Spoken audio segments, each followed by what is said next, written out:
Alright, got another lessons learned from my first year baling hay here. As you can kind of see out in front of my shop there, which is where I stacked the hay in the furthest door down to the end here.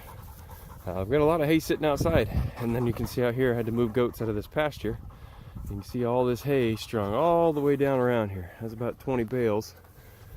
Baled all this up, and the weather said, it was a couple weeks ago, weather said that it was supposed to be nice and warm, no chance of showers or anything. And living here in Western Washington, rain's a pretty common commodity here, happens all the time. So I put everything on the ground, turned it a couple of times. Then the last day I was going to let it sit, I came home from work and it started to rain. And so I went back there and started baling. I was like, well, it just barely started raining. I'm going to go ahead and get the bales all baled up and get them in the shop, you know, kind of see, and we'll salt them, see if that helps. And about a week later, came out here and started checking humidity on them, and I had some of the bales that were about 35% and were actually starting to get hot, like sitting inside my shop even in the dark shade. They were getting up to 95 degrees and it was only about 65 degrees inside the shop, so they were starting to decompose and heat up. So now what we've had to go through is this week we've got 5 days of mid-60s, no chance of rain, even though it is kind of partly cloudy with a nice breeze. So I've had to go through and pop all the bales that were staying at 35% are out here. I popped them all open, spread them all out.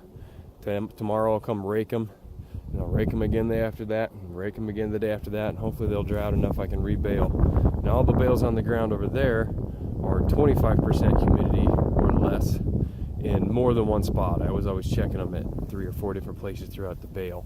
So those ones I'm hoping, I salted them. We've been rotating them every single day. Hopefully those ones will dry. The shop's got about 40 bales in it. They were all less than 20%. So those ones should be good. We salted those ones. We have them on pallets. So lessons learned. You can't rush Mother Nature. You got to make sure you got plenty of good sunshine and good weather to get this hay dry. So, I mean, you can see pretty tightly packed. I mean, I just popped these open and it's hot to the touch. So there was definitely some decomp going in there. So, you know, it was a lessons learned. Don't rush Mother Nature. If it's wet out, leave them out. Just keep tetting them and redo them again. Speaking of tetting, that's another thing I'm gonna have to add. I've just been using my side rake. It worked pretty good, but it just doesn't really spread them out as well as I would hope to get them really dry. So that'll be something I'll have to purchase here at the end of the year.